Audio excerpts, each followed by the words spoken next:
समयसार ग्रंथ में आश्रव अधिकार प्रारंभ किया जा रहा है। आचार्य प्रवर कुंद स्वामी इस अधिकार में जिस भाव को आगे बढ़ा रहे हैं उस भाव की उत्थानिका आचार्य जयसेन स्वामी महाराज जी ने इस रूप में लिखी है। यत्र सम्यक भेद भावना परिणतः कारण समयसार रूपः संबरो नास्ति तत्र आश्रवो भवति इति। आचार्य प्रवर जयसेन स्वामी कह रहे हैं कि जहाँ पर सम्यक रूप से भेद भावना में परिणत जो कारण समयसार रूप संबर भाव है वह नहीं होता, वहाँ पर आश्रव होता है। उत्थानिका क्या बनी? आश्रव कहाँ पर होता है? जहाँ पर संबर नहीं होता वहाँ आश्रव होता है। भेद भावना में परिणत कारण समयसार रूप संबर होता है, वो नहीं है तो आश्रव होता है। ऐसे आश्रव अधिकार में किन भावों से आश्रव होता है, इसकी चर्चा यहाँ पर चल रही है।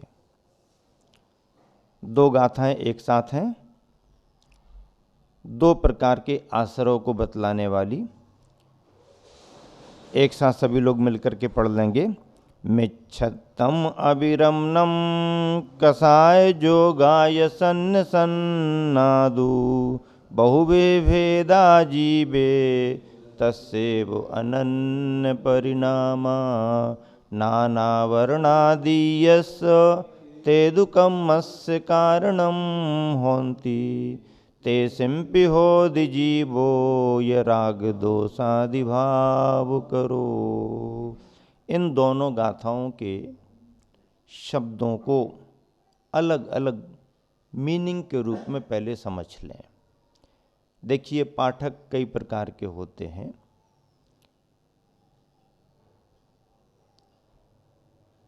कुछ पाठक श्रोता संक्षेप में समझ लेते हैं, कुछ को थोड़ा विस्तार करना पड़ता है।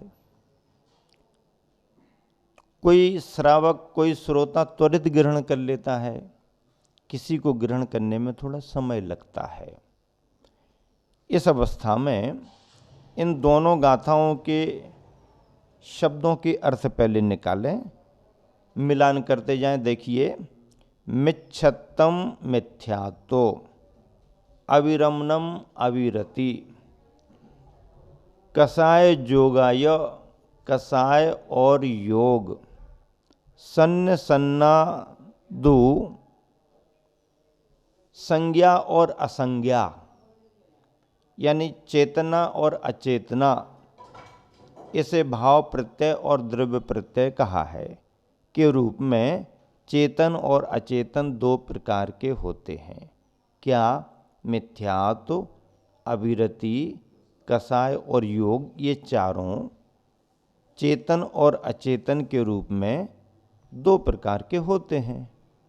भाव जीव के चेतन और कर्म का जो पौद्गलिक द्रव्य है वो अचेतन।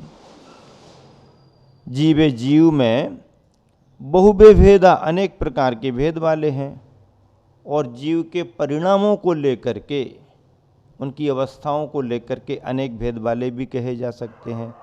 तस्सेव यानी बे जीव के ही भाव जो हैं अनन्य परिणामा, अनन्य परिणाम हैं। अनन्य कहा है, जीव के इन भावों को अनन्य कहा है। अन्य न अनन्य। तेदु जो मिथ्यात्व आदि पुद्गल के विकार हैं वे नाना वर्णादीयस्य कम्मस्य, ज्ञानावरण आदि कर्मों के ज्ञानावरण आदि कर्मों के कारणम होन्ति कारण होते हैं। कारण यानी निमित्त होते हैं। तेसिम्पि उन मिथ्यात्व आदि अचेतन विकारों का कारण, उन मिथ्यात्व आदि अचेतन विकारों का कारण राग दोषादि भाव करो। राग द्वेष आदि भावों का कर्ता जीवो होदि जीव होता है। सारांश संक्षेप में यहाँ पर आप सबके सामने रखते हैं, फिर उसकी टीका को आधार बना करके व्याख्या करेंगे। अर्थ, मिथ्यात्व, अविरति, कषाय और योग ये चार बंध के कारण रूप आश्रव हैं, जो कि चेतना के और जड़ पुद्गल के विकार रूप से दो दो प्रकार के हैं। उनमें जो चेतन के विकार हैं वे जीव में बहुत भेद लिए हुए हैं। जीव के परिणामों में भेद असंख्यात बन जाते हैं। वे उस जीव के ही अभेद रूप परिणाम है, अनन्य परिणाम है। और जो मिथ्यात्व आदि पुद्गल के विकार हैं वे ज्ञानावरणादि रूप कर्मों के बंध के कारण हैं। और उन मिथ्यात्व आदि भावों को भी रागद्वेष आदि भावों का करने वाला जीव कारण होता है। यहाँ पर आचार्य जयसेन स्वामी ने बहुत अच्छी व्याख्या की है। संज्ञा के दो अर्थ निकाले हैं। विशेष विषय जिनको आवश्यक होता है उनके लिए टीका से बता रहे हैं।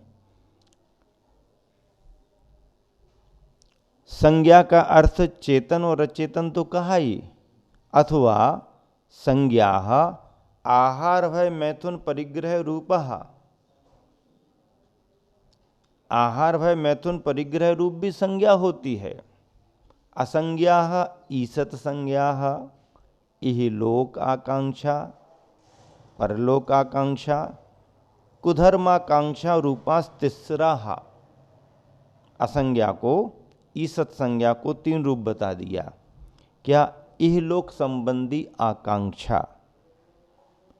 इहलोक संबंधी आकांक्षा का मतलब क्या? इस लोक में हमारे लिए ऐसा ऐसा प्राप्त हो। संसार को बढ़ाने वाली सामग्री के रूप में, संसार वर्धक सामग्री, परमार्थ वर्धक नहीं, संसार वर्धक सामग्री की कामना करना इहलोकाकांक्षा।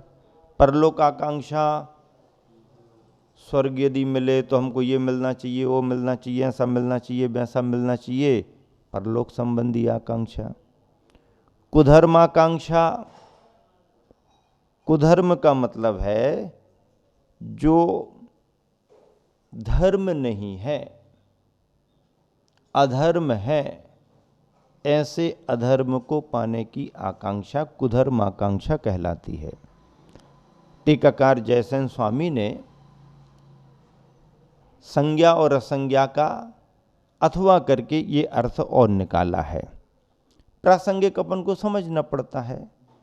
वैसे तो कुंद कुंद स्वामी के अभिप्राय में चेतन और अचेतन ही है, उस अर्थ को तो अपन ग्रहण कर ही रहे हैं। अच्छा, बहुविध भे अजीवे उत्तर प्रत्यय भेदे न बहुधा विविधा क्व जीवे अधिकरण भूते पुनरपि कथम भूता अनन्य परिणामा अभिन्न परिणामा। जीव के इन्हें अनन्य परिणाम कहा। इसका मतलब क्या हो गया? अनन्य परिणाम का मतलब ये नहीं है कि ये कभी अलग नहीं हो सकते। चेतन के जो शुद्ध भाव हैं उनमें जो अनन्यता रहती है त्रिकालवर्ती, वो अलग बात है। कर्म नाश होने के बाद सिद्ध बनने पर भी चेतन के शुद्ध परिणाम उसी रूप रहते हैं। लेकिन विभाव भाव, मिथ्या तो अविरति आदि आदि ये विभाव भाव हैं। यह भी जीव से जुड़े हुए हैं, जैव की शक्ति है। और जैविकी शक्ति जीव शक्ति से जुड़े हैं तो अनन्य परिणाम कहना पड़ेगा, लेकिन ये विभाव रूप अनन्य परिणाम है। किस अपेक्षा से हैं? तस्यैव जीवस्य अशुद्ध निश्चय नये नयति। ये अनन्य परिणाम जो बताए गए हैं जीव के लिए, ये अशुद्ध निश्चय नय की अपेक्षा से कहे। शुद्ध निश्चय नय की अपेक्षा से अनन्य परिणाम क्या बनेंगे? जीव का ज्ञान, जीव का दर्शन, जीव का सुख आदि आदि। ये जीव के जो ज्ञान दर्शन सुख आदि परिणाम बनेंगे, ये जीव के अनन्य परिणाम शुद्ध निश्चय नय की अपेक्षा से बनेंगे। ये किसी भी अवस्था में अलग नहीं हो सकते। लेकिन यदि इन परिणामों को यहाँ पर अनन्य अभिन्न कहा है तो इसका मतलब ये है कि अशुद्ध निश्चय नय की अपेक्षा से है, किसी अवस्था में जाकर के ये अलग हो जाते हैं। लेकिन चूंकि जीव के परिणामों में घुले मिले हैं, कर्म बरगणाओं की तरह बाहर से नहीं आए हैं, उपादान से जीव के अंदर ही परिणाम में जुड़े हुए हैं, इसलिए इनको अनन्य परिणाम कहा। अब देखिए, ज्ञानावरणादिते दुकम्मस्य कारणम होन्ति ते च पूर्वोक्त द्रव्य प्रत्ययः उदय आगतः संतः। अब जो कर्म बंधे हुए हैं, ऐसे द्रव्य प्रत्ययों का उदय आने पर क्या होता है? निश्चय चारित्र अविनाभूत वीतराग सम्यक्त्वाभावे सति। क्या कह रहे हैं? निश्चय चारित्र का अविनाभूत जो वीतराग सम्यक दर्शन है, निश्चय चारित्र का अविनाभावी संबंध रखने वाला वीतराग निश्चय सम्यक दर्शन होता है। ये पंक्तियां ऐसी हैं कि ये पंक्तियां वर्तमान की जो चौथे गुण स्थान संबंधी वीतराग सम्यक्त की मान्यताएं हैं उनका खंडन करती हैं। क्यों? क्योंकि आचार्य जयसेन स्वामी टीका में कह रहे हैं कि निश्चय चारित्र अविनाभूत, निश्चय चारित्र से अविनाभावी संबंध रखने वाला। अविनाभावी का मतलब क्या होता है?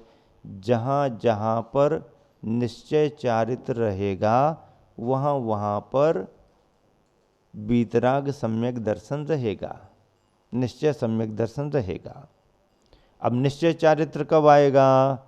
जब व्यवहार चारित्र आएगा तब निश्चय चारित्र आएगा। व्यवहार चारित्र के साथ ही निश्चय चारित्र आता है। व्यवहार चारित्र नहीं है तो निश्चय चारित्र नहीं होगा। व्यवहार चारित्र कहाँ से आता है? कम से कम निर्ग्रंथ दीक्षा के साथ महाव्रतों को तो धारण करना पड़ेगा। निर्ग्रंथ दीक्षा के साथ जब महाव्रतों को धारण करेंगे तो व्यवहार चारित्र आएगा, और वही व्यवहार चारित्र ध्यान की अवस्था में निश्चय चारित्र में ढलेगा।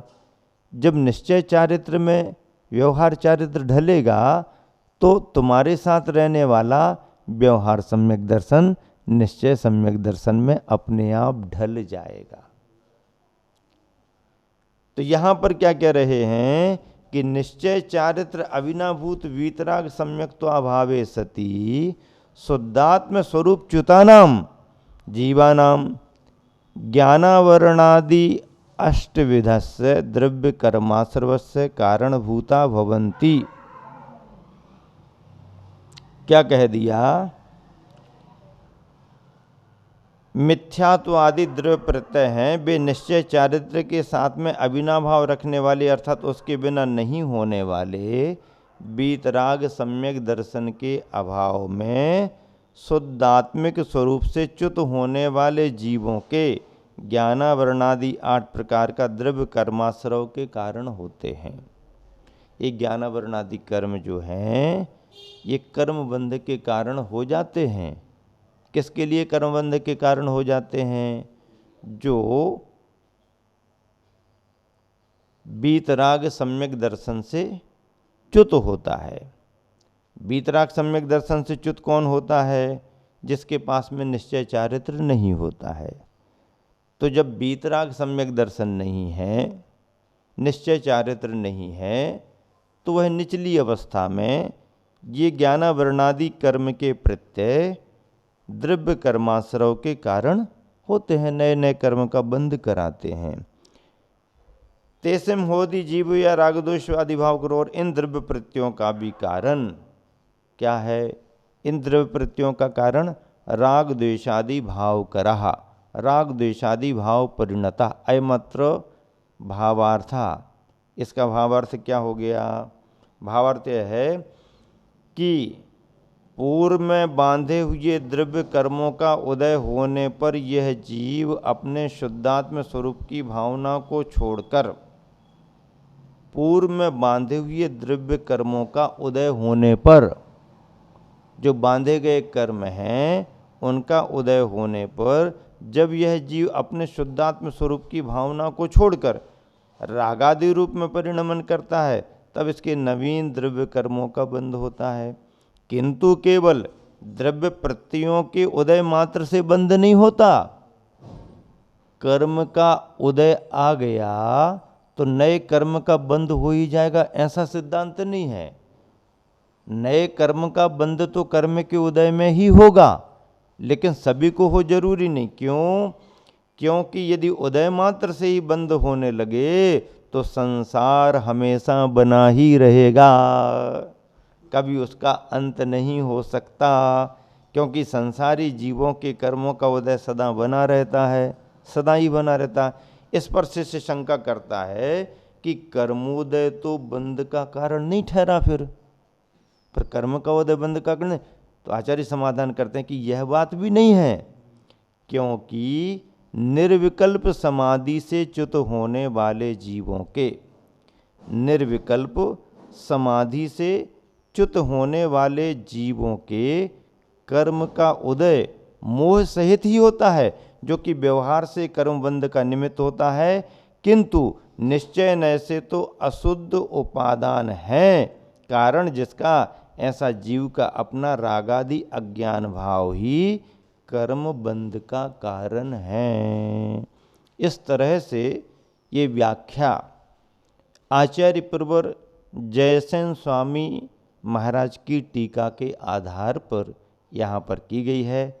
आचार्य प्रवर कुंद स्वामी की 2 गाथाएं मूल में है, उसी के भाव को टीकाकार आचार्य महाराज ने आगे बढ़ाया है।